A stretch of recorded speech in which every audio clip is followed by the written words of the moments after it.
Alrighty, well, time for some weekly updates, I suppose. I've got Tabby Cat booked in for being spayed or neutered, whatever you want to call it, and a chip in the ear as well. And I don't know if you have to have the name on there, but the name with the vet is just Tabby. That's all we've got. I've never been good at giving things names. You know, those blasted white cockatoos you may have seen, the ones that... Well, yeah, they're usually up in the big gum tree behind there. You can't really see. They've been in my plum tree. Came out the other day, there's like 4 or 5 of them. Bloody bastards. One after the other. And I just come out and there was another one in there. There's about 4 or 5 the other day. And I've just come home from work about half an hour ago or whatever, and sure as eggs, yeah. Come around the corner, I see all these down, look up, and there one is. What they're basically doing, that's your seed shell. Another one. Another one. Another one. There. Oh, that one they must have dropped. They're basically going and tearing the middle out of the seeds. So they rip away all the blooming flesh and then crack the seed shell open, then eat the actual middle of it out. This one's all over here and everything. Bloody bastards. All over the roof sheets. Not happy. Looks like someone got a bit smarter and taken a bite in the actual sticks off the bloody thing. Destructive little shits of things. There's sort of white cockies, and there's other ones that have got like a yellow thing that they flick up on their head. Like a little top knot thing that they can lift up and put down. Those ones are sulphur-crested cockatoos, but there's just plain white cockatoos. And the two of them hang around together, except you only have about 5% will be sulphur-crested and the rest will be just white cockatoos. And there are other ones that are sort of smaller than these, called cockatiels or something like that. But these white cockies, or I was told it was cockatiels in a particular case, that my old boss, his friend went and planted, it was like 200 trees, or hundreds of trees anyway. I think it might have been 500 trees. It was bloody hundreds. And these bastards walked down this row of trees the day after he'd planted them and bit every single one off. And there was, out of several hundred, there was only 2 or 3 left alive. And all the others, they just got there and just bang, bit it off, bit all the stems off down to the base. And he had all these little, sprigs sort of thing that were the trees. And then all he had was probably half an inch of actual tree still coming out of the soil, and they just bitten the top off and then bang. And destroyed hundreds of trees in about a day and a half. And it was only 3 or 4 of the damn things. And yeah, they're destructive little shits. It's the way it goes. She's getting a little bit bigger, not much. Then again, it's only been a week. But then again, your whole pregnancy goes for 9 weeks, doesn't it, bud? So we'll see how all that works out. She's always been very small. Not much bigger than a kitten. She almost seems to be, I don't know if she's getting longer or something. It almost seems as though she is, but I doubt I'm going to notice it after a week, but then it does seem like she's a bit longer. But anyway, I always assume that because she's not full size, she's not going to, like she's either a runt or she just hasn't reached maturity. And I know she's been fed as well as her sister is, so I thought, well, why would she be a runt? You know, it's only as sort of they've got older that the sisters kept growing, the tabby cats kept growing, but she hasn't. And then I thought, well, maybe it's a hormonal thing. And I thought, well, if she's got some sort of stunted growth due to hormones, because it's definitely not feed, then she probably won't be mature enough to get pregnant. And I was bloody wrong about that one. By the way, while I'm out here, I'll just show you these other plum trees getting sort of drawn in by the stupid bloody box thorn and this other vine, Madeira vine. You can't eat those, but you can eat the ones under the ground. Essentially like little potatoes. But, yeah, it continues on, but this is it's classified as a weed. But it's not really a problem in my state, but it's a huge problem in New South Wales. And it's related to Malabar spinach or Indian running spinach. And it tastes basically the same, except it's got this bitter aftertaste. It's just like, tastes like shit, the aftertaste. But if you put enough soy sauce on, the salt in the soy sauce will almost blot out the aftertaste, so it's sort of alright. But this apparently was grown in the United States by early settlers because of its shocking growth rate. You want to know what the flippin' growth rate is? It can be a metre, that's right, 3 foot and, to work out, 3'4" or something in 1 week. No shit, under the right sort of tropical conditions, because generally speaking, this is more of a tropical, like it'll grow better in tropics than down here, but it grows pretty well the same. It's having a battle with the boxthorn. And the boxthorn will put shoots out through the top, and then it'll go over the shoots, and then same again, and it's up to at least the 4th time it's gone over the top of the boxthorn, and the 3rd time the boxthorn shot up higher to get past it. And as you can see, it's right up. You can see it swinging there. There's other bits there. Same there. It just keeps outpacing it. In all that, the two are stressing each other out most likely, or at least the boxthorn is stressing this out. Now, if you are a farmer in New South Wales, as well my sister's neighbour is, you can acquire a little bug, and said little bug can be thrown in. And it's from South America, where this grows naturally. And the entire life cycle of the bug revolves around eating the plant, and you eat the whole friggin' lot out. And the bug just starves to death. No plant, no bug, and everything's gone. You got rid of your weed problem. Pretty smart. Well, weed problem meaning Madeira vine. Never mind this shit. That's actually pretty easy to bowl with glyphosate anyway. And I used to have a whole shitload of it over here. And this remains of the old fireplace in the back of my bedroom.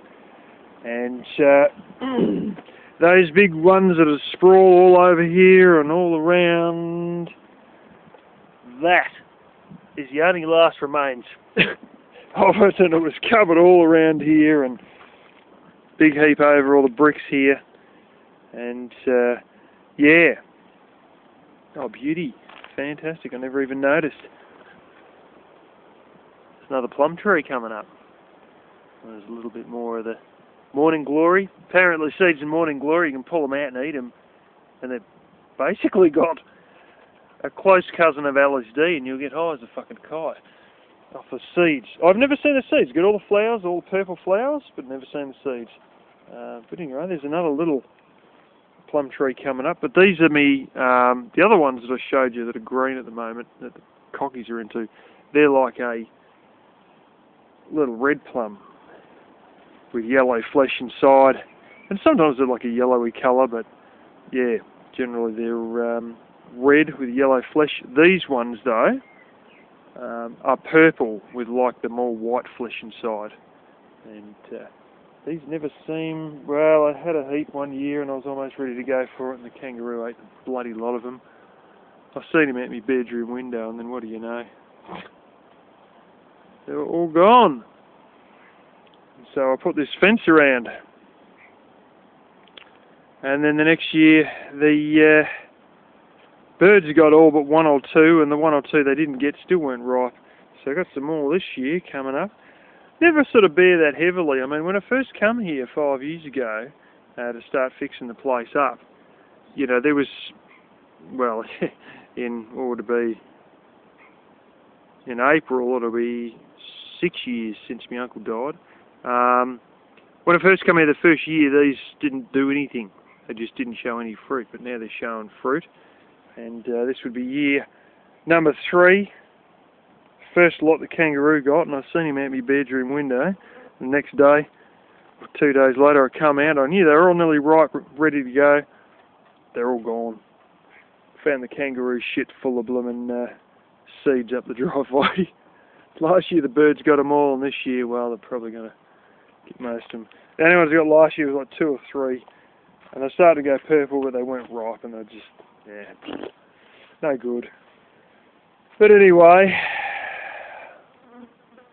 blooming, this thing here, it's going up above the house. It's an old rose, didn't grow for years and years, and I pruned it when I come here, and all of a sudden, boom, burst into life. And yeah, give it a bit of a trim. There's nothing, and then now it's shit. It's going for it. And I haven't pruned it since I initially cut the main trunk with a blooming chainsaw. Well, years ago now, at least 4 years ago. It's jasmine bush too, which sort of lives more or less at the back of the water tank, which is just right through there. Yeah. One of the other things I might as well mention, because I'm sure as hell they wouldn't be watching at this point, the job I've got, I'm used to working at places where I sort of become highly valued, and before you know it, I'm doing massive overtime, you know, 3.5 hours overtime a day, you know, 80 hours a week, stuff like that. This job is definitely not going like that. I'm just dragging along on, you know, to be lucky to even be, wouldn't even be 25 hours a week, I think. It's probably about 25 hours a week, maybe 27, but yeah, things have slowed down quite a bit with the female boss. The other guy, the gay bloke, he's starting to come back a bit more regularly, but I can see this is one of these jobs where essentially I do about 3.5 days a week, and I make enough to get by, but I'm not really getting ahead and making money, and really, you know, I haven't made this little amount of money since 2005. And yeah, I don't think there's really scope for much potential. But with my free time off, I intend to do things that may find me a girlfriend or whatever. I don't know how, because half the time you may be surprised by this, you guys, but I'm no good at mingling. Not really. You know, just general chit chat, especially amongst the average Joe, who is, you know, the average girl who's, you know. I listen to some of the conversations at my work now, and you'd never know these guys would be farmers. They might as well be accountants, because it's a real sort of yuppie chit chat where they talk about PlayStation and stuff you can buy online, like a barbecue kit with your name personalised on all the, you know, the burger flipper, and the, you know, you got all your little tongs and all this sort of stuff, and you can get those with personalised names on them, and this and that, and you've been playing Guitar Hero, and did you see, you know, Gogglebox, which is a thing on TV, and this and that, and, you know, real sort of very yuppie-fied, and that's the way it is at work. I can't say it's going to be a great difference out in the outside world, but I've got to obviously go and mix in the right group of people that I'm generally in. But generally speaking, because a lot of people talk yuppie stuff like what I just mentioned, I'm generally frickin' hopeless at mingling. It's as simple as that. The fact is that it's not just not having stuff to relate to people with, because I don't even, I've got a TV, I've got no antenna, I never really watch TV, not much at all, because I can't watch it at my house. But in all of this, it's just, I've got to make an effort to mix with people when I'm there in person. Even people who are sort of like-minded in a way. I sort of can, especially after a beer or two, but yeah, it's sort of, I've got to make an effort to mingle. It's the way it is, and it's just really not my thing, even when I am around people that are more in my group. I still find it hard to mingle, even though you can talk about stuff, because I'm just not used to it. As simple as that. And furthermore, have trouble just relaxing. I've always got to be doing something, And I can sit around my house and whatnot, but this whole idea of going out somewhere to then relax and have a social time, no, I've just got this endless list of different stuff I've got to do and projects I want to try, and I'm not sort of the person who will actually take time out to deliberately go and socialise. It's not me, but there is stuff in the works that I may end up teaching edible weeds classes, so that could go somewhere. We'll see how it goes, but we'll see what sort of class I have turn up to it all. But that's what I was saying about work, I can't really see that it's really going to go much more ahead. Yeah, and just different things that I probably shouldn't be telling you all about on YouTube. It's one of the few jobs I've had where I don't think I'm going to expand into a greater role than I'm already in, and I'm pretty certain of that. And it may change when the other boss comes back, but then again I sort of doubt it. Yeah, anyway, I've got to use this time wisely to try and find a girl, and if not, find another job a few days a week or something like that. It's a bit of a bum to, you don't really, I don't get any preferential treatment, really, at all.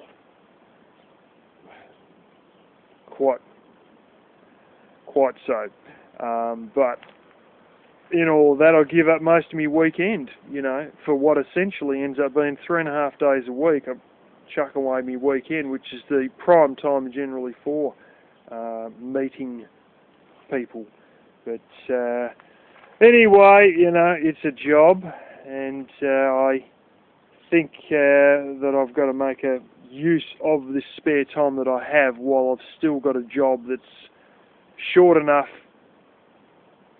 to give me plenty of free time, but then high enough pay that I can still keep myself going, even though I'm not really raking the dollars in like I used to. $500 a week, and that's Australian, so 70% is of that is what it is in US dollars, in a country where things are often double the price.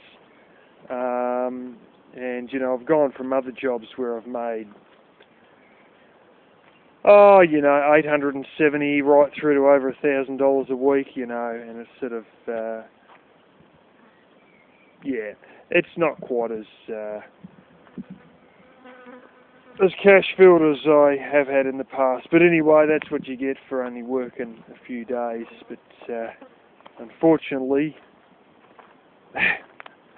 Sunday afternoon's about the only time I get off, so in the weekend, and the rest of the time you go to places and there's no one there because they're all at work, you know. But anyway, it's the way it is.